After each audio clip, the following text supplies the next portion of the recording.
5 anos com o berçário. Dos 6 aos 10, com a classe das crianças, terão o seu tempo lá embaixo.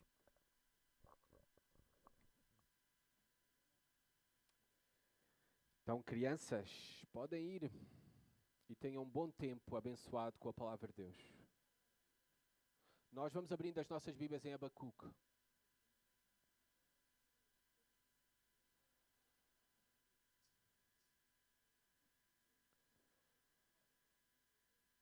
Vamos prosseguir o estudo do livro de Abacuque.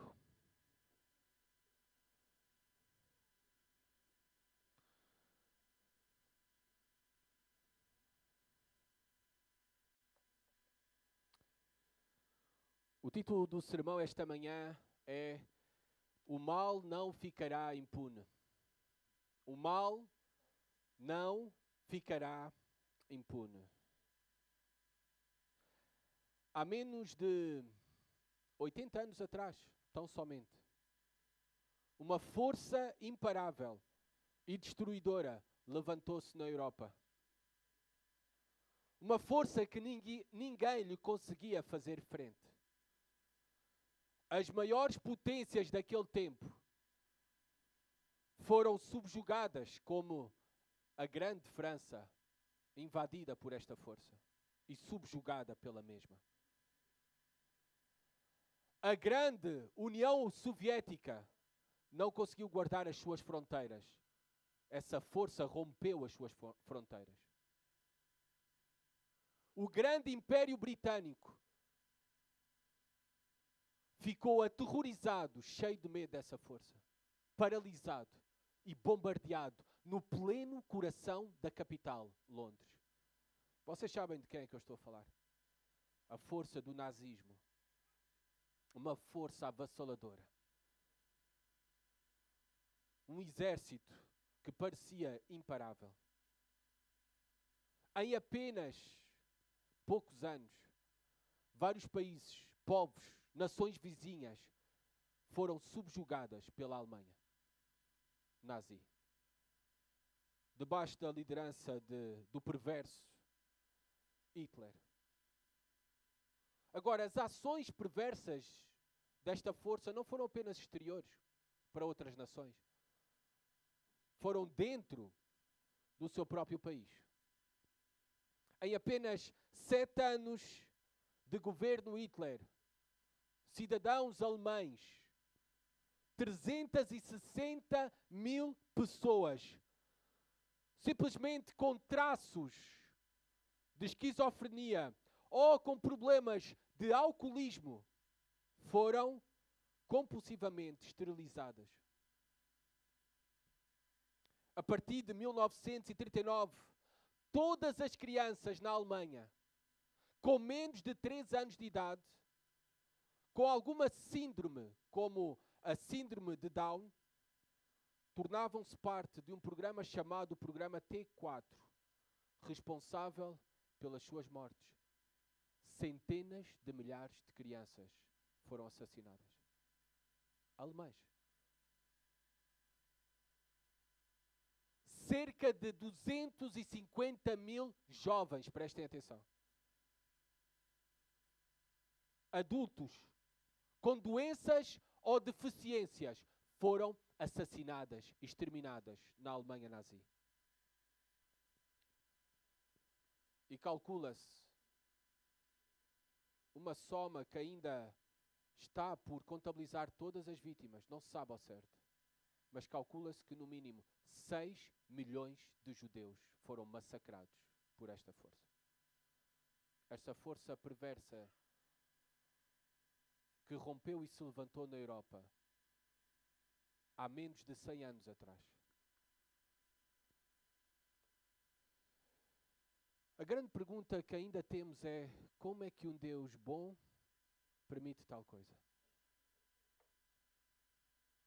A grande pergunta é, olhando para a história, como é que foi possível? Como é que Deus permitiu isso? Por que Deus permitiu isso? A grande pergunta, nós sabemos que muitos nazistas culpados de graves atentados contra a humanidade viveram em paz até aos últimos dias da sua vida. sem nunca terem sido condenados pelos seus crimes. Morreram em ditosa velhice.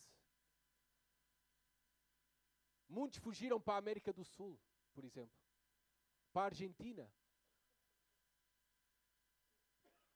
E tudo isto nos faz perguntar: todo este mal ficará impune?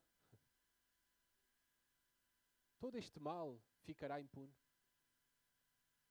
Tudo aquilo que vemos no mundo hoje à nossa volta, próximo de nós e distante de nós, onde está Deus? Porquê Deus? E ficará impune todo este mal? Estas eram as mesmas questões que tinha o profeta Abacuque quando escreve este livro. Ele estava e começa o livro numa crise de fé. Porquê Deus não age? Porquê Deus não pune o mal? Porquê tanta maldade, violência, opressão, injustiça?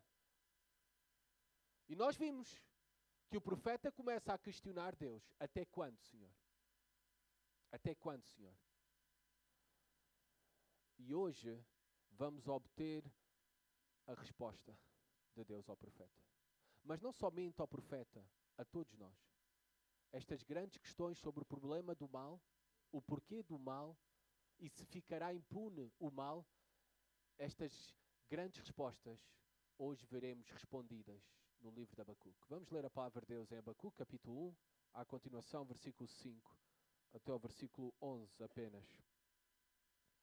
E diz assim a palavra de Deus: Vede entre as nações, olhai, maravilhai-vos e desvanecei, porque realiza em vossos dias obra tal que vós não crereis quando vos for contada.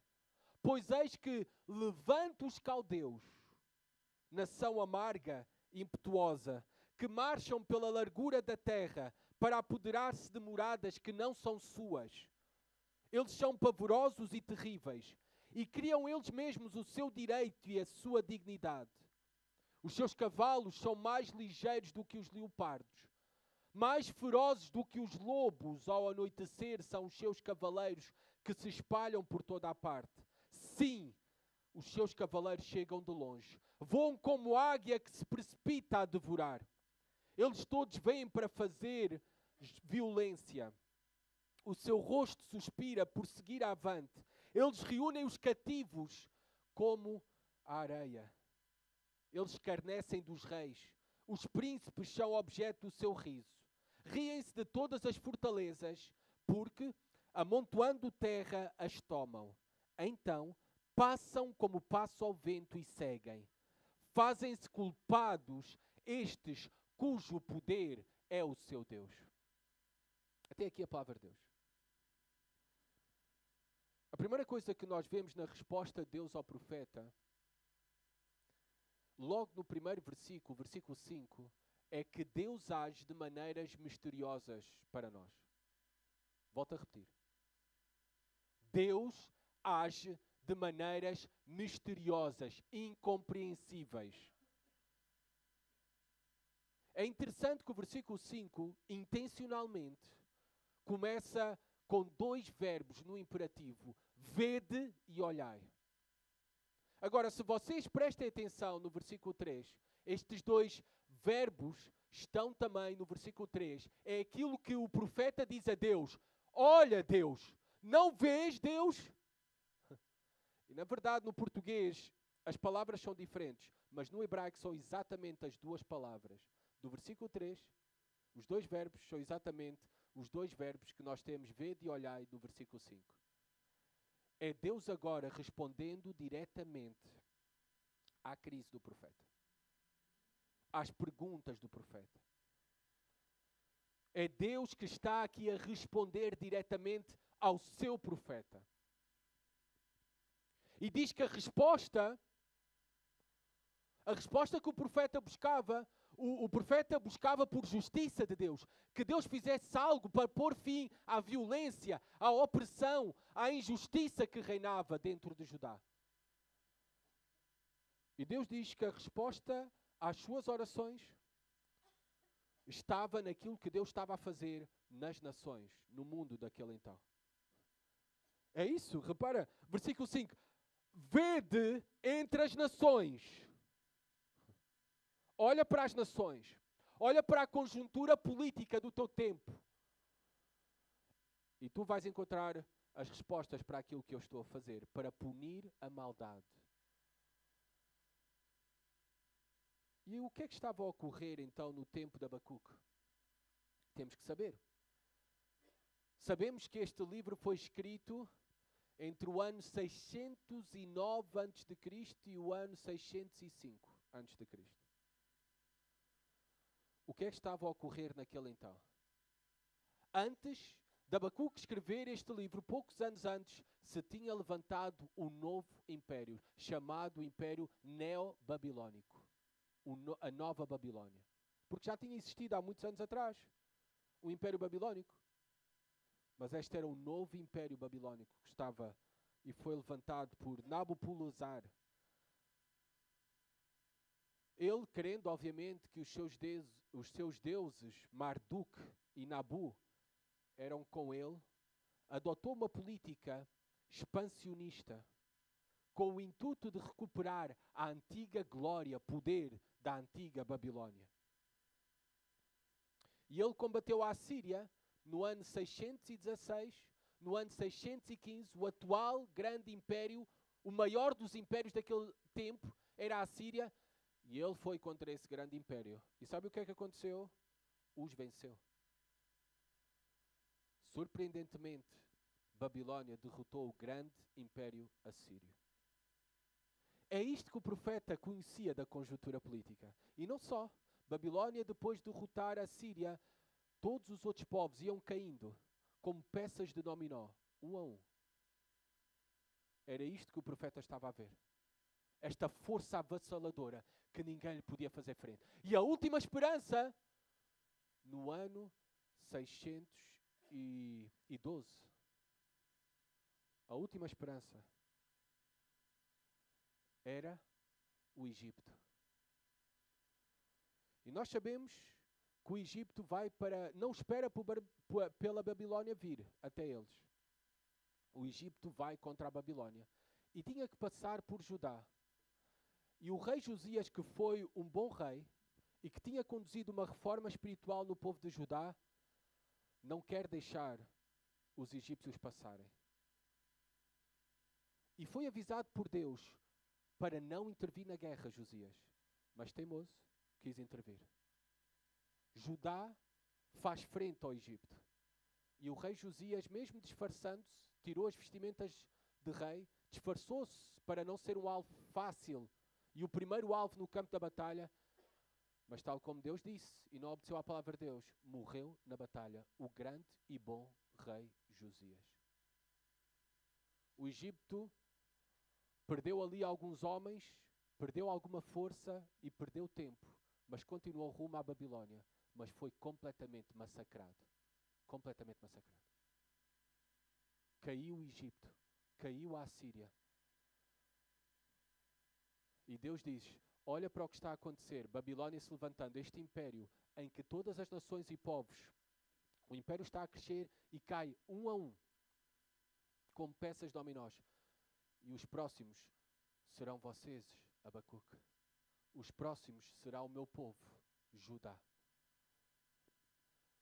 É isto, a mensagem aterradora até, surpreendente, que Deus está a dar ao seu profeta.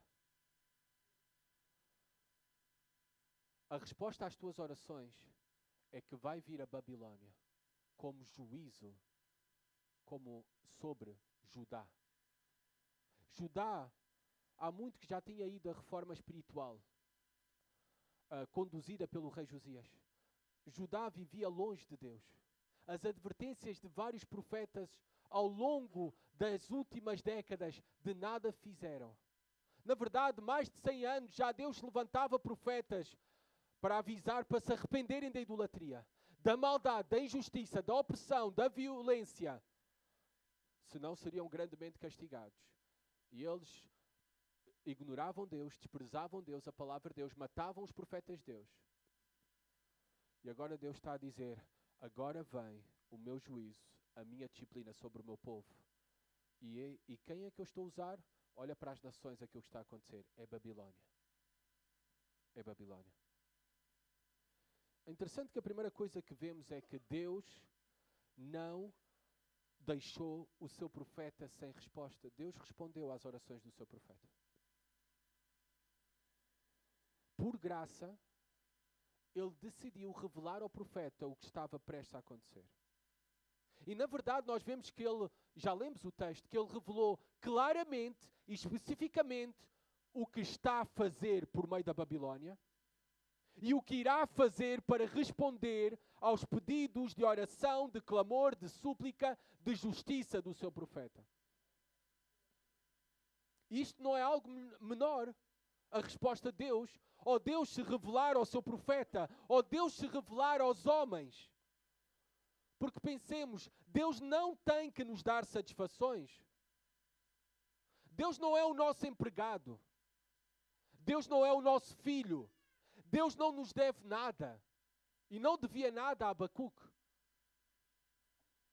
Nós somos apenas pequenas e vis criaturas feitas de pó. Que estamos diante do Senhor dos Senhores, do Rei dos Reis, do Todo-Poderoso, daquele que criou todas as coisas e sustenta todas as coisas unicamente pela sua palavra. No entanto, é maravilhoso ver nas Escrituras que Deus fala aos homens, que Deus se revela aos homens, que Deus não nos deixa sem resposta. Tal como foi com o profeta Abacuque, Deus não nos deixou sem resposta. Na verdade, nós já temos todas as respostas que nós necessitamos para esta vida e piedade que Deus nos deu na sua palavra. Para nós entendermos o problema do mal, a ação de Deus, o caráter de Deus, o que Deus espera do seu povo, a sua disciplina, o seu juízo, a sua salvação, Deus já se revelou. Deus já nos falou. E isto é algo maravilhoso. É algo para louvarmos ao Senhor. Porque a sua revelação que foi deixada para nós é apenas fruto da sua graça para connosco, do seu amor para connosco. Ele não nos deve nada. Ainda assim, Ele decidiu revelar-se para nós. Por isso podemos obter as nossas respostas para as nossas crises de fé na sua palavra. Ele já falou connosco. Ele já se revelou a nós. Como através deste livro, Abacuque. E como fez ao profeta Abacuque. Também pensemos em algo que vemos na resposta de Deus, logo no versículo 5, não é? Vede entre as nações, olhai, maravilhai-vos e desvanecei, porque realizem vossos dias obra tal que vós não querereis quando vos for contada. Agora Deus responde, mas vocês podem imaginar que não era a resposta esperada pelo profeta Abacuque. Não era isto que o profeta esperava. O profeta esperava justiça, uma transformação do povo da aliança, um voltar-se para Deus. O profeta talvez esperava um novo rei Josias, um novo avivamento espiritual que Deus produzisse. E não é nada disto que nós vemos aqui na resposta de Deus. Ou seja, tanto tempo o profeta desejou uma resposta de Deus e obteve silêncio, e quando Deus fala, na verdade não é a resposta que o profeta, como vamos ver à continuação, esperava e desejava. Que lição é para nós também, para a nossa vida de oração, para a nossa vida pessoal com Deus? É que Deus sabe bem o que é o melhor para nós. E muitas vezes o seu silêncio é o melhor para nós. Muitas vezes o silêncio de Deus é o melhor para nós. Também pensem o seguinte: o silêncio de Deus em relação às nossas orações não é sinónimo de inatividade, que Deus está parado. Deus diz aqui a Abacuque: eu estou a fazer algo. Estás a ver o que está a acontecer com Babilónia? Estás a ver como derrotou a Síria, ano 615? Estás a ver como derrotou o Egito, ano 612? Sou eu que estou a agir. O silêncio de Deus às orações do profeta Abacuque não eram sinal de inatividade. Deus age de maneiras misteriosas para nós. E o seu silêncio, muitas vezes, pensem que é o melhor para nós. Porque a quebra do silêncio de Deus aqui neste livro, que nós temos aqui, a quebra do silêncio de Deus, Deus finalmente responde a Abacuque, às suas orações. A quebra do silêncio de Deus foi mais perturbadora para o profeta do que o seu silêncio. A quebra do silêncio de Deus, a resposta de Deus ao seu profeta foi mais perturbadora do que o seu silêncio. Na verdade, vamos ver a continuação, não hoje, mas a continuação que ainda produziu uma crise maior no profeta. Como é que Deus, justo e bom, iria usar maus e perversos para disciplinar o seu povo, o povo da aliança? Então, quando Deus está em silêncio nas nossas vidas, nunca pensemos que é sinónimo de inatividade, que Deus não está a fazer nada. E também pensemos que muitas vezes o seu silêncio é o melhor para nós. É o melhor. Deus sabe bem o que é o melhor para nós. Nós vemos que a sua resposta também aqui, o agir de Deus, nem sempre será compreensível nas nossas vidas. Nem sempre iremos compreender Deus e a maneira que Deus age e o que Deus está a fazer nas nossas vidas. Ele diz aqui, usa palavras como maravilhai-vos e desvanecei, ou a mesma palavra para desmaiar. Essas são palavras maravilhai-vos, na verdade, uma tradução direta é espantai-vos. Espantai-vos. Toda esta imagem que Deus está aqui a usar é alguém que foi apanhado de surpresa e está em choque. Está em choque. E é aquilo, o agir de Deus que está a produzir no profeta Abacuque. Em pleno espanto com a resposta de Deus e choque. Na verdade, a resposta de Deus desfaleceu, desmaiou o coração do profeta. Não é assim também nas nossas vidas o agir de Deus? Muitas vezes nós somos apanhados de surpresa nas nossas vidas. Há coisas que nos atingem de maneira inesperada. Há coisas que acontecem nestas vidas que nos sacodem por completo, que nos tiram o chão e nos tiram ao chão. Em tudo isso, é Deus agindo. É Deus agindo. E tudo isto muitas vezes é incompreensível para nós, mas é a mão de Deus. É a mão de Deus. Reparem que a mensagem que eu estou a dar agora, tu não vais encontrar em muitos pregadores da teologia da prosperidade, em todos eles, na verdade. Não vais encontrar essa mensagem. A vida cristã tem que ser triunfante, próspera, com cura, reivindicação. Reivindica a Deus. A mensagem cristã verdadeira da palavra de Deus é outra coisa totalmente diferente. O agir de Deus é incompreensível para nós. E às vezes o agir de Deus não vem com prosperidade, vem com sofrimento. Deus estava a agir contra Judá, disciplinando o povo de Deus e produzindo sofrimento no povo de Deus. E esse também é o agir de Deus. Deus não está somente na prosperidade. Na verdade, até na prosperidade pode estar mais facilmente o diabo do que Deus.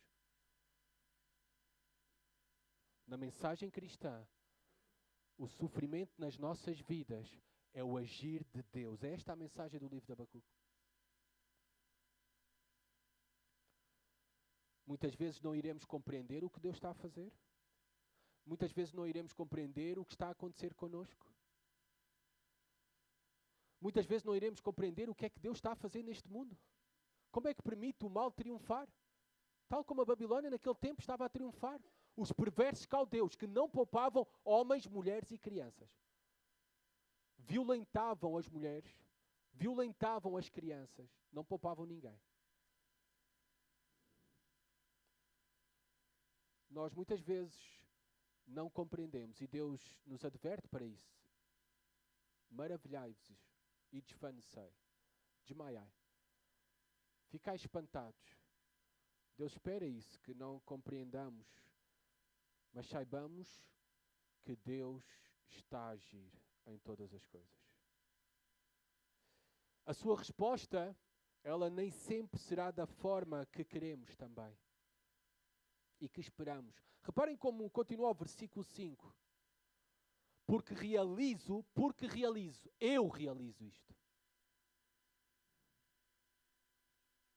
Eu realizo isto. O que está a acontecer no mundo, sou eu que estou a realizar. Levantou os babilônicos com um propósito. E ele diz aqui, porque realizo em vossos dias obra tal que vós não crereis quando vos for contada.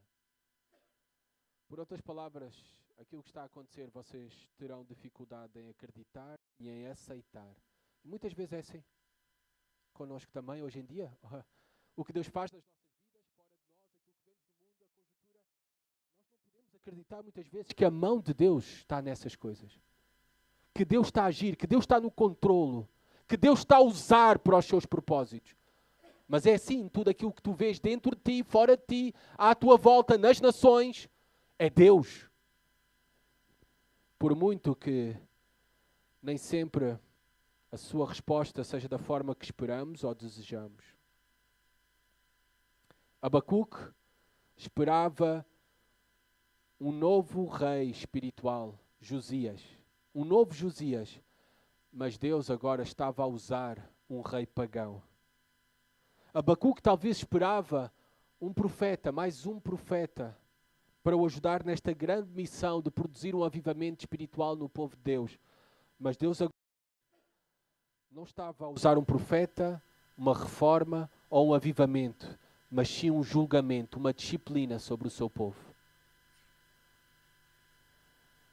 Abacuque talvez esperava que Deus respondesse, fazendo o povo de Deus da Aliança Judá voltar-se para Deus, cantar cânticos espirituais no templo, mas na verdade o que Deus estava prestes a produzir no povo de Deus era lágrimas, era sofrimento. A resposta de Deus muitas vezes não é aquilo que nós desejamos ou esperamos, mas é o agir de Deus com bons propósitos para as nossas vidas. Essa é a mensagem de Abacuque. Deus não é como nós. Por favor, deixem uma marca em Abacuque e vamos a Isaías. Para vermos que Deus não é como nós, Deus não pensa como nós, Deus não age como nós. O seu agir é muitas vezes misterioso. Isaías 55, 8 e 9. É claro que eu sei que aqui o contexto de Isaías é um contexto de salvação. Mas como somos aqueles que estão em Jesus Cristo, e se tu estás unido a Jesus Cristo pela fé, já és um salvo e pertence a Ele, o agir dEle na tua salvação, na tua santificação, é incompreensível o agir de Deus. É essa a realidade da nossa vida cristã. E isso também se aplica, esse texto, a nós, para vermos que Deus não é como nós, nem pensa como nós. Reparem, Isaías 55, 8 e 9. Deus falando, porque os meus pensamentos não são os vossos pensamentos, nem os vossos caminhos, os meus caminhos, diz o Senhor. Porque assim como os céus são mais altos do que a terra, assim são os meus caminhos mais altos do que os vossos caminhos e os meus pensamentos mais altos do que os vossos pensamentos. Muitas vezes para a nossa salvação, para o nosso bem, não encontraremos numa vida confortável e próspera. Isso talvez pode ser uma maldição para as nossas almas. Mas sim, encontraremos salvação, vida e bem na disciplina do Senhor. Nas santas tribulações que Ele conduz as nossas vidas.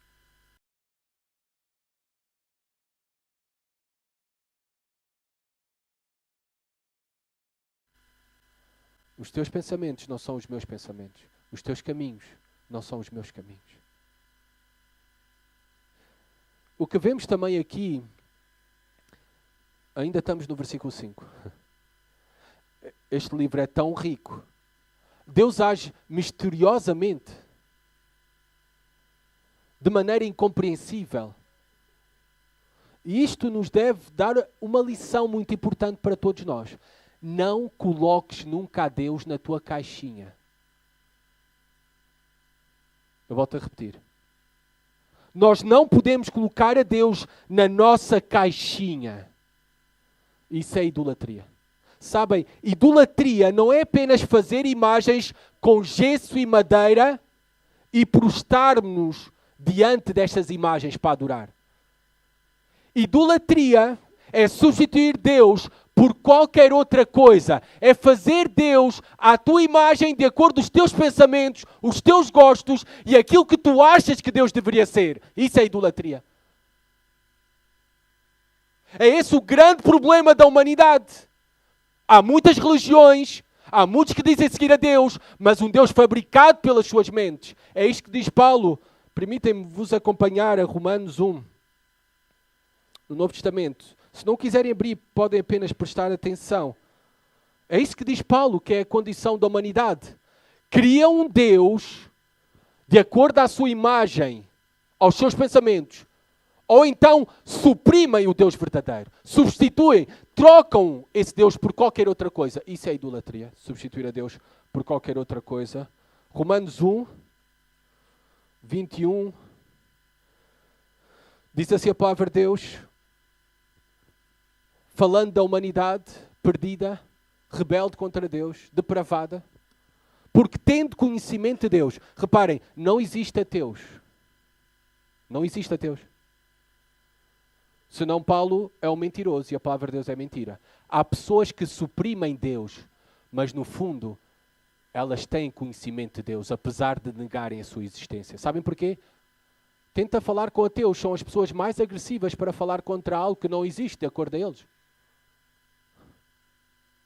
Porque o problema deles é que suprimem Deus. Não é porque não creem que existe Deus. Porque diz aqui, todos os homens, tendo conhecimento de Deus, não o glorificam como Deus, nem lhe deram graças, antes se tornaram nulos em seus próprios raciocínios, obscurecendo o coração insensatos. Versículo 23. E mudaram a glória de Deus incorruptível em semelhança da imagem de homem corruptível. Aqui está a falar de idolatria. De imagens de aves, quadrúpedes, répteis. E reparem o versículo 25. Isto é idolatria também. Pois eles mudaram a verdade de Deus em mentira, adorando e servindo a criatura em lugar do Criador, o qual é bendito eternamente. Amém. Eles mudaram a verdade de Deus em mentira. Não mudes a verdade de quem é Deus, nem fabriques um Deus de acordo aos teus pensamentos. Há um pequeno livro, eu não sei se já está ali, mas recorrentemente eu trago esse livro, um pequeno livro do Paul Washer, que é 10 acusações contra a igreja moderna. A segunda acusação que ele faz contra a igreja moderna naquele livro, pequeno livreto, que eu aconselho todos vocês a lerem. Acho que conseguem até gratuitamente na internet, esse livro está disponível em PDF. A segunda acusação que ele faz é um desconhecimento de Deus. Do Deus verdadeiro que há na igreja moderna hoje em dia. Um desconhecimento do Deus verdadeiro. E ele diz aí nesse livro, e passo a citar, às vezes me perguntam, irmão Paulo, por favor, venha e faça uma série semanal sobre os atributos de Deus. E muitas vezes tenho que dizer isto, bem, irmão, tu já pensaste muito bem antes de me chamar para dar esse estudo? E ele responde, o que é que quer dizer com isso? Bem, é que esse tema é bastante controverso. O tema que tu estás a colocar, que tu me estás a dar para ensinar na tua igreja é bastante controverso. E eles dizem, como assim é controverso? Nós estamos falando de Deus, nós somos cristãos, esta é uma igreja, como assim é controverso? E eu digo, querido pastor, me ouça. Quando eu começar a instruir o teu povo sobre a justiça de Deus, a soberania de Deus, a ira de Deus, a supremacia de Deus, a glória de Deus, tu irás ter alguns dos teus melhores e mais antigos membros da igreja levantados a dizer alguma coisa como isto: este não é o meu Deus. Eu nunca poderia amar um Deus como este. E sabes porquê? Porque eles têm um Deus que eles fizeram com a sua própria mente e eles amam o que eles fizeram. E Paul Washer diz as seguintes palavras: domingo de manhã é a hora de maior idolatria em toda a semana da América. Ele está a falar do contexto dos Estados Unidos, que não é diferente àquilo que acontece à volta do mundo, na igreja em geral. Porque ele continua, porque as pessoas não estão adorando o único Deus verdadeiro, a maioria pelo menos, mas adoram a um Deus formado a partir dos seus próprios corações, pela sua própria carne, artifícios satânicos e inteligência mundana. Eles têm feito um Deus como eles, parecido a eles próprios, e ele parece mais com o Pai Natal do que com Jeová. Idolatria. Idolatria. Cuidado, não coloques a Deus na tua caixa. E não fabriques um Deus de acordo à tua imagem e pensamentos. Daquilo que deve ser Deus ou de quem é Deus. Tu tens que conhecer o verdadeiro Deus das Escrituras. Como Ele se revelou a nós. Estas são as lições que nós aprendemos nesta resposta de Deus. Deus age misteriosamente em todas as coisas muitas vezes de maneiras incompreensíveis. Em todas as coisas Ele age e em muitas delas de maneira incompreensível. De maneira que não esperamos ou até não queremos aceitar. Mas esse é o verdadeiro Deus. É Ele a quem devemos adorar. Se não estamos a adorar um Deus fabricado por nós mesmos. Como Deus usar o mal para os seus propósitos? Não, esse não pode ser o meu Deus. Eu não poderia amar um Deus assim. Mas esse é o Deus da Bíblia. E Ele vai explicar mais sobre isso. Eu quero que prestem atenção. Versículos 6 a 10. Deus vai dizer literalmente, claramente, sem margem para dúvidas, que Ele usa o mal para os seus propósitos. Deus usa o mal para os seus propósitos. No versículo 6 a 10, voltando a Abacuque, por favor.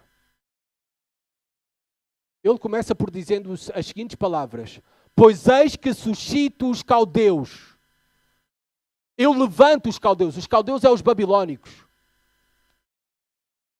E vai dar características em seguida de quem era este povo que ele estava a levantar. Era Deus que lhe estava a dar as vitórias no campo de batalha.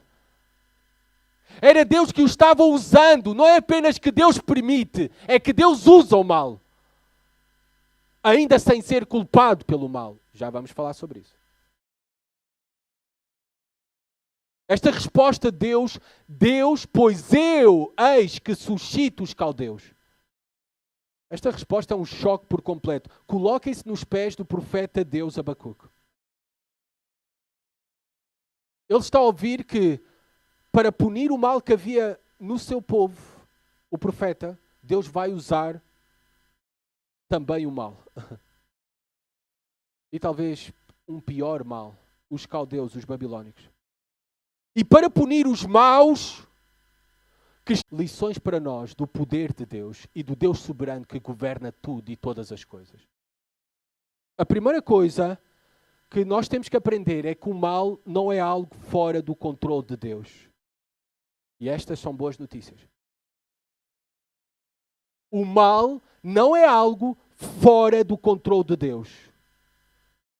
Deus usa o mal como entende e de acordo aos seus bons propósitos. Não escapa do controle de Deus. Nada daquilo que acontece neste mundo escapa do controle de Deus. Não há um milímetro neste planeta Terra que Deus não tenha o controle e diga: isto é meu. Isto dá um grande descanso. Isso são boas notícias. Boas notícias. Por vezes nos filmes é-nos apresentado uma luta cósmica, não é? Entre forças equilibradas. O mal versus o bem. Deus versus o diabo. Um anjinho bom de um lado, um anjinho mau do outro. Se pensas assim, que esta é a realidade na história em que vivemos, estás completamente errado. E a razão de tu estares errado não é porque tu tens um pensamento demasiado exagerado sobre o mal, mas sim porque tens um pensamento demasiado pequeno sobre quem é Deus. Ele é aquele que tem o mal nas suas mãos. Ele é aquele que usa e pode usar o mesmo para os seus bons propósitos, e isto para nós, o seu povo. Lutero, por outras palavras, e eu gosto muito da imagem que nos dá Lutero, ele diz que Satanás é como um cão preso com uma coleira e trela, e quem o está a segurar é Deus. E ele só pode ir até onde Deus o deixar. Até onde Deus o deixar. Por isso é que Deus diz, pois eis que suscita os caldeus. Deus é quem está levantando. Deus é quem trouxe à existência este novo império. E com propósito. Agora, é importante fazermos aqui uma distinção. Há dois tipos de mal nas Escrituras. Por exemplo, para vocês entenderem, eu vou ler para vocês Isaías 45:7, se tu também desejas entender, a ler, acompanhar, abrir, podes o fazer. Isaías 45:7.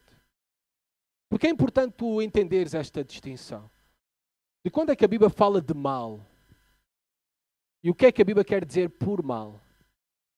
E o que é que eu estou a dizer que Deus usa o mal? Em que sentido estou a referir-me? Reparem o que diz claramente em Isaías 45:7. Eu formo a luz e crio as trevas.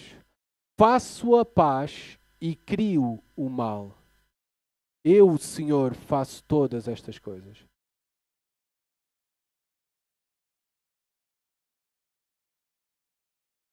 Eu crio o mal. Agora, prestem atenção. Nas Escrituras, o mal, muitas vezes mal é o mal moral, o pecado.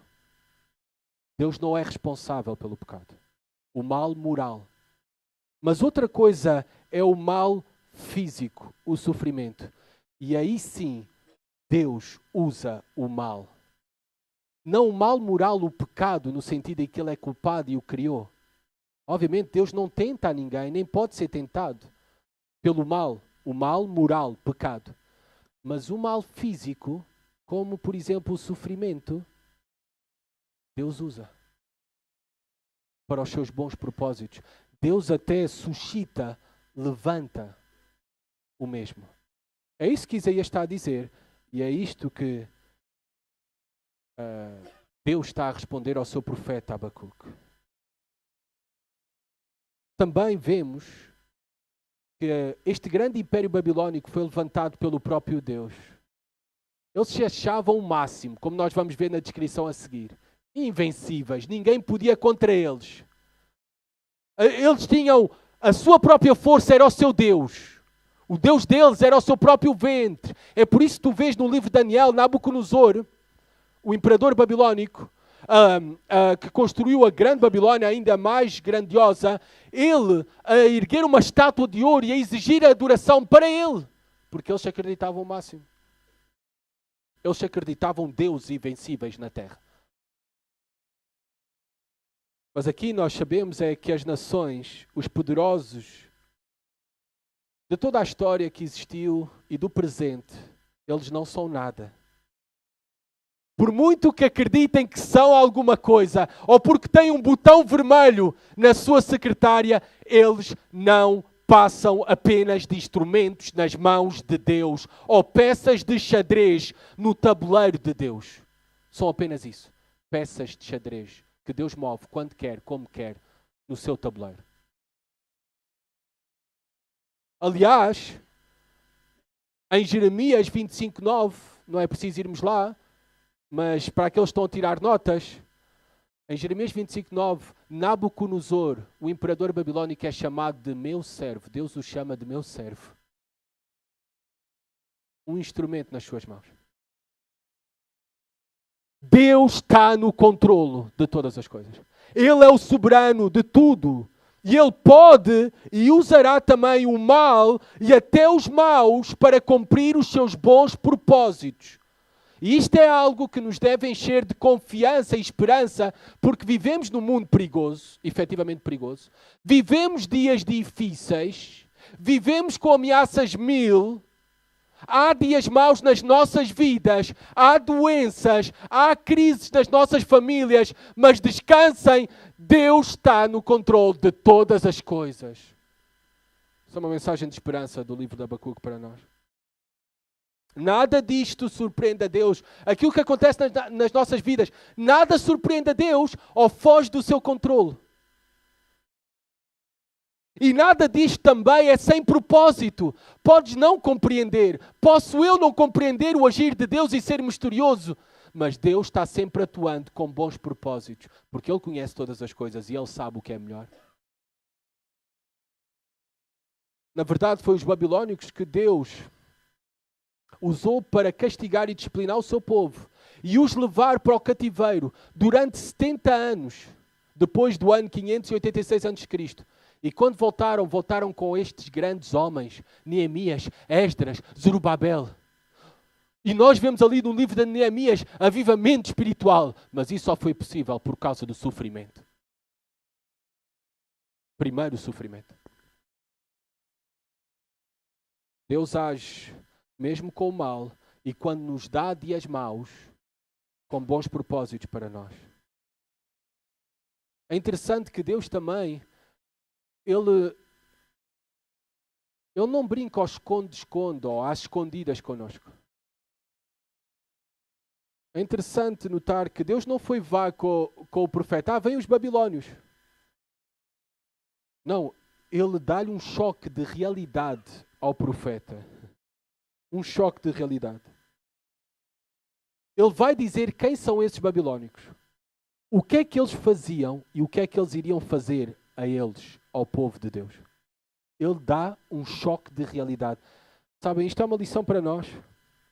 A solução para as nossas vidas, para os problemas das nossas vidas, para as nossas crises de fé, não está em esconder a cabeça debaixo da areia, como a avestruz o faz.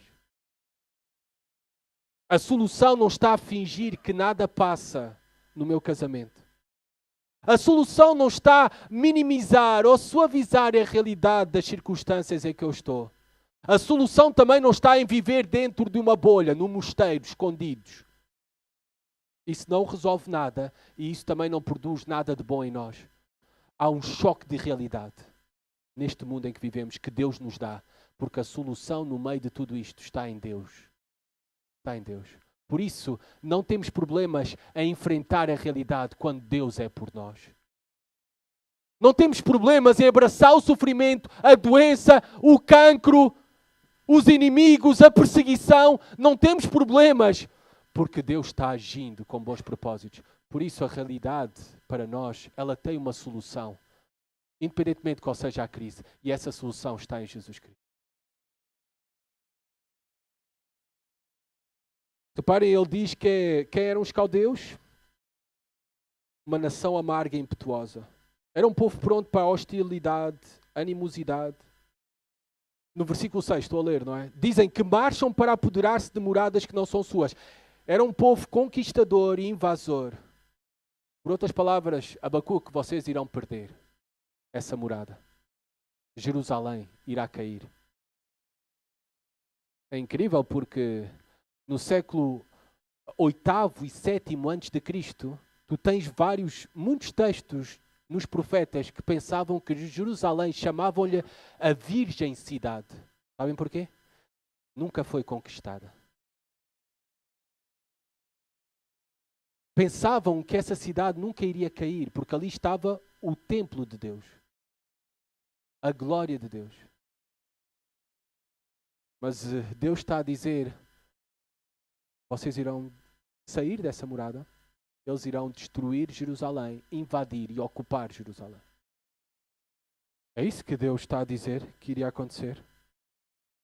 Eles são pavorosos e terríveis, versículo 7. Ou seja, um povo que espalhava o terror e produzia medo em todos os homens. Imaginem homens fortes, cheios de medo. Porque este povo cometia as piores atrocidades ao invadir outros povos. Homens eram mortos. As mulheres eram assassinadas à sua frente para que a última imagem que tivessem era das suas mulheres e dos seus filhos mortos. A última imagem das suas vidas.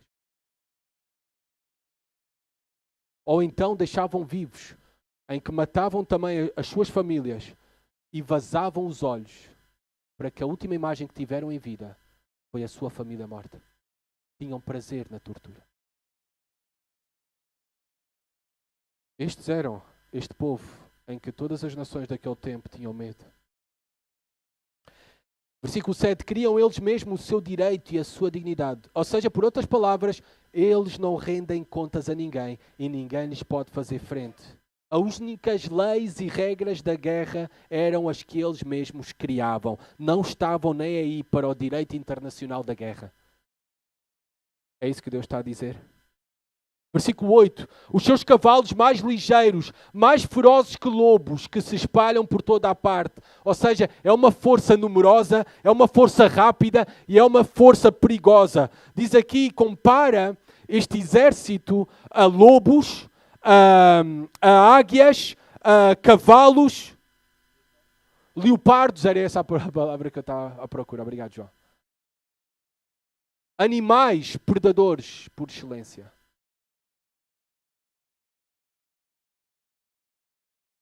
Versículo 8. Era uma verdadeira máquina de guerra que estava prestes a arrasar Judá, como águia que se precipita a devorar. Versículo 9. Eles todos vêm para fazer violência. Uma máquina de violência. Violência que, pronto, o seu profeta iria testemunhar e iria sofrer. Versículo 9, o seu rosto suspira por seguir avante, eles reúnem os cativos como areia, eles são insaciáveis, fazendo incontáveis presos, cativos, exilados. Este seria o destino de Judá, semelhante ao reino do norte de Israel, que já tinha sido exilado e destruído pela Assíria no ano 722 a.C. Versículo 10, eles escarnecem dos reis, os príncipes são objeto do seu riso. Reparem, sabem o que é que eles faziam com os poderosos, os reis, os príncipes, os generais? Nenhum deles lhes podia fazer frente. Eles zombavam deles, eles levavam cativos reis e nobres e generais para a Babilónia e os colocavam em jaulas para os exibir como animais. Por último, versículo 10, riem-se de todas as fortalezas, porque amontoando terra as tomam. Todas as muralhas e fortalezas dos povos e nações daquele então eram inúteis para lhes resistir. Eles se riam enquanto estavam a conquistar a cidade. Porque facilmente, com o número de homens, em pouco tempo podiam construir rampas de areia até ao cimo das muralhas e invadir as cidades. Era o que eles faziam. Aliás, foi isso que os romanos fizeram em Massada, a fortaleza de Massada, no ano 70 depois de Cristo.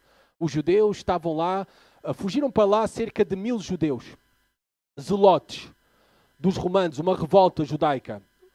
Fugiram para lá e tinham abastecimento para anos. Água, no meio do deserto, uma fortaleza, mas estava bem abastecida por tudo. Então, ao início, quando os romanos chegaram para cercá-los, eles até para gozar com os romanos, atiravam água lá para baixo. Querem um pouquinho? Têm sede? Tomem um pouquinho de água. Atiravam água, comida. Têm fome? Olha, nós temos aqui, tomem. Até que os romanos começaram a construir uma rampa de areia. Exatamente aquilo que está aqui. Para chegar ao topo da fortaleza de Massada. E quando entraram em Massada, obviamente já não encontraram nenhum judeu vivo porque se suicidaram. Na verdade não se suicidaram, só o último é que se suicidou, porque vocês sabem que no judaísmo o suicídio não é aceito. Tiraram à sorte e iam-se matando uns aos outros. A quem lhe tocava o turno. Até o último que sim se suicidou. Foi assim também que os caldeus eram uma força imparável e invencível e conquistavam as fortalezas, as muralhas.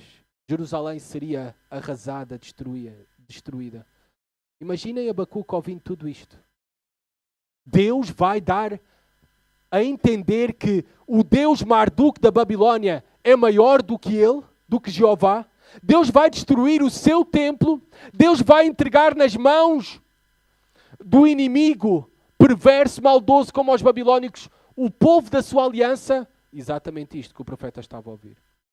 Ele não recebeu a resposta esperada e desejada às suas orações. E esta é uma lição para nós, já caminhando para o nosso final das aplicações. Cuidado para não garantirmos coisas às pessoas que nós não podemos assegurar. Muitas vezes o nosso consolo quando alguém está a sofrer é: vai dar tudo certo. Tudo vai ficar bem. Amados, nós não sabemos os planos que Deus tem. Não podemos dizer tal coisa. Só para ficar bem. Ou porque não temos nada para dizer. Pelo menos podes orar e abraçar e chorar junto. Mas tu não sabes se vai tudo dar certo ou vai tudo ficar bem. O nosso certo não é o mesmo que Deus. A tua ideia de bem não é a ideia que Deus tem. Pode ser que Deus não queira que dê tudo certo. Na verdade, pode ser que Deus queira que dê tudo errado nas nossas vidas. E Deus faz isso com bons propósitos para nós. Isso sim. Temos promessas sobre isso. Nas Escrituras, todas as coisas cooperam para o bem daqueles que amam a Deus. É nestes momentos de crise, de sofrimento, que Deus trabalha melhor nas nossas vidas. É nesses momentos de crise, de sofrimento, que Deus nos despe de toda a autossuficiência, de toda a arrogância, orgulho, prepotência que nós temos. É nestes momentos que Deus nos esvazia para nós sim depois sermos cheios dele. Mas primeiro nos tem que esvaziar. Santas tribulações, quantas vezes nos ensinam mais que 7 doutorados de teologia? Santas tribulações nas nossas vidas fazem mais por nós que a leitura de 100 livros. Santas tribulações nos transformam mais que 10 anos no seminário. Esse é o propósito do mal, esse é o propósito do sofrimento nas nossas vidas. Todas as coisas cooperam para o bem daqueles que amam a Deus. Termina o versículo 11. E diz assim: então passam como passa o vento e seguem. Fazem-se culpados este cujo poder é o seu Deus. Reparem, fazem-se culpados. É a primeira mensagem de juízo contra os babilônicos. Era Deus que o estava a usar, mas atenção, Deus não é responsável pelo mal moral, o pecado das nações. O homem é responsável pelo mesmo. E por isso fazem-se culpados. Fazem-se culpados. Na verdade, Deus condena e pune todo o mal. Tanto do seu povo, que estava a punir o mal do seu povo através dos babilônicos, mas também o mal das nações. Para o povo de Deus, quando Deus pune e disciplina, é uma disciplina frutífera para produzir bons frutos nas nossas vidas e nas nossas almas. Quando Ele traz sofrimento a nós. Mas para aqueles que não são o seu povo, é juízo destruidor. É bom saber também aqui que o mal, ele não é inocentado por Deus. Deus não deixará o mal impune. Não. Isto é maravilhoso. Aqui vemos como está presente tanto nas Escrituras o controle soberano de Deus de todas as coisas, mas o controle soberano de Deus não elimina a responsabilidade humana. Fazem-se culpados os que tais coisas praticam. O controle soberano de Deus não elimina a responsabilidade humana. Aqueles que têm muita confiança na sua própria força, diz aqui, não é? Eles tinham a sua força, o seu poder era o seu Deus. Autossuficiência, arrogância, prepotência. Há uma mensagem para esses homens e essas mulheres. Hoje é a mesma mensagem. A mensagem do livro de Abacuque. Fazem-se culpados estes cujo poder é o seu Deus. Um dia, todos os homens e todas as mulheres terão que enfrentar aquele que é mais forte que eles. Irão ter que prestar contas ao juiz justo. E nesse dia não haverá ninguém que os salve. Nem eles mesmos se poderão salvar daquele que pune justamente todo o pecado. Por isso é que Lucas 12, 4 e 5, eu leio para vocês, diz o seguinte: eu vos afirmo, meus amigos, não temais os que podem matar o corpo. Todavia, além disso, nada mais conseguem fazer. Contudo, eu vos revelarei a quem deveis temer. Temei aquele que, depois de matar o corpo, tem poder para lançar a alma no inferno. Sim, eu vos afirmo, a esse deveis temer. Meu amigo, minha amiga, tema a Deus. Tema a Deus. Não os homens, não as nações. Tema a Deus, a quem tu terás que um dia prestar contas.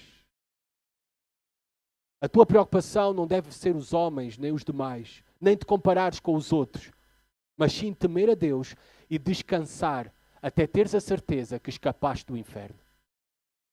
E só há uma maneira de descansar e ter essa certeza. É em Jesus Cristo. Confiando em Jesus Cristo como teu Senhor e Salvador. Nós vimos também aqui que Deus disciplina o seu povo. E isso são boas notícias. Deus só disciplina aqueles que são verdadeiramente os seus filhos. É isso que diz o autor aos Hebreus, capítulo 12. Que a disciplina é proveitosa para nós. É certo que às vezes não podemos discernir o que está a acontecer na nossa vida, se é disciplina de Deus específica por algum pecado, ou se é uma provação, que Deus tem propósitos também de nos trazer maturidade por meio dessa provação, e não está relacionada a nenhum pecado, como aconteceu com Jó. É difícil para nós discernirmos se é disciplina de Deus ou uma provação.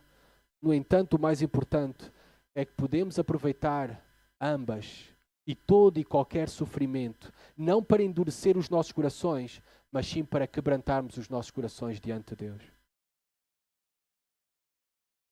Às vezes, nós respondemos às crises e ao sofrimento da vida da seguinte maneira: o que não me mata, me deixa mais forte. O que não me mata, me deixa mais forte. Este não deve ser um pensamento cristão. Na verdade, sabem que esta frase é de Nietzsche, que aborrecia o cristianismo. Às vezes enfrentamos as dificuldades desta vida com um fatalismo. É a vida, não é? O que me mata, o que não me mata, me deixa mais forte. A arrogância, tudo. Deus não quer isso quando traz sofrimento à tua vida. Deus quer quebrantamento. Deus quer quebrantamento. Deus não quer endurecimento do coração. Mas Ele quer, sim, que tu possas te esvaziar-te de ti mesmo, quebrantar-te e seres transformado radicalmente. Esse é o propósito do sofrimento nas nossas vidas, da disciplina do Senhor sobre o seu povo. Por isso, abracemos o sofrimento como o melhor amigo para nos levar para mais perto de Deus. Esta é a mensagem da Bíblia. E confiemos também na justiça de Deus. Neste mundo, mesmo que a justiça de Deus pareça demorada, ela virá. Ela virá. Apocalipse 20 fala de um grande trono branco, onde irão comparecer todos aqueles que o seu nome não esteja inscrito no livro da vida. Haverá um dia em que Deus julgará todas as coisas. Esse dia irá chegar. Confiemos na justiça de Deus diante de tanto mal que nós vemos à nossa volta. Confiemos na justiça de Deus. Ela virá. Ela virá. Vamos orar. Senhor, obrigado pela tua palavra. Ajuda-nos a poder abraçar, Senhor, quem tu és, teu agir, por muitas vezes que seja misterioso para nós, incompreensível, Senhor. Confiemos que tu estás no controle, que tu és soberano e que tu usas até o mal, o sofrimento para o nosso bem, com bom propósito para as nossas vidas. E mesmo a disciplina, Senhor. mesmo que seja para produzir dor e lágrimas. O fim, Senhor, na verdade, é para nos fortalecer, nos transformar e para um fim proveitoso, Senhor, para as nossas vidas. Confiemos em Ti, Senhor. Confiemos também na Tua justiça, Senhor. Mesmo que neste mundo ela pareça demorada, confiemos que Tu és justo, julgarás todas as coisas, no juízo final ou no tribunal de Cristo, Pai. E para aqueles que estão aqui que ainda não Te temem, Senhor, que Te temam de todo o coração. Que Te temam a Ti, Senhor, pois Tu tens o poder para lançar a alma no inferno. E que se entreguem a Ti de todo o coração, confiando em Jesus Cristo como seu Senhor e Salvador, Pai, para assim serem salvos da ira vindoura. Pedimos isso no nome de Jesus. Amém.